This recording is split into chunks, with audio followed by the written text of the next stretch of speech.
বলিউডের field ন্যাপো product, যাদের পরিবারের অনেকে বিগ স্টার, কিন্তু তাদের সন্তান হয়েও এরা তেমন কিছুই করতে পারছেন না। তেমন কিছু বলিউড স্টার কিড নিয়ে আজকের এই এপিসোড। সবার আগে কথা বলছি নেপোটিজমের সবচেয়ে খারাপ প্রোডাক্ট অনন্যা পান্ডেকে নিয়ে।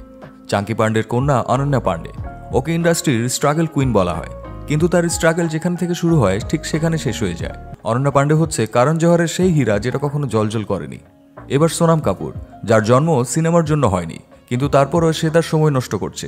ক্যারিয়ারের প্রথমে সঞ্জয় লীলা বানসালির সঙ্গে সাওয়ারিয়া সিনেমায় কাজ করার সুযোগ পেলেও বাজে অ্যাক্টিংয়ের জন্য সেই সিনেমা ফ্লপ হয়ে যায়। তবে তার বাবা অনিল কাপুরের আশীর্বাদে তার দ্বিতীয় সিনেমা ডেলি 6 করার সুযোগ পায় এবং সেটি হিট হয়, কিন্তু এটা খুব একটা বিশেষ কিছু বয়ে আনেনি তার জীবনে। এরপর তিনি 5টি সিনেমায় একের পর এক অর্থ নষ্ট করা ছাড়া আর কিছুই করেননি। যখন সোনাম কাপুর নিয়ে কথা হচ্ছে তখন তার চাচাতো ভাই অর্জুন কাপুর কেন বাদ পড়বে? ফিল্ম প্রডিউসার বনি কাপুরের ছেলে অর্জুন কাপুর সিনেমায় খুব একটা জাদুকরি কিছু করতে পারেননি। এই বয়সে সিনেমার ডিরেক্টর প্রডিউসারের পেছনে না ছুটে সে ছুটছে মালাইকার পেছনে। পুরো জীবন উৎসর্গ করে দিল মালাইকার প্রেমে ডুবে।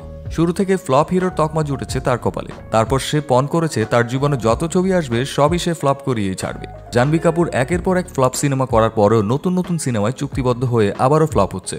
তার বাবা স্বনামধন্য প্রডিউসার বনি কাপুর। ফিল্মি পরিবারের হয়েও জাহ্নবী কাপুর যেন ফ্লপ ছবির আখড়া বসিয়েছেন একের পর এক। যার পরিবার অনেক মানুষকে স্টার বানিয়েছেন, কিন্তু সে নিজের ব্যাপারে একদম জিরো।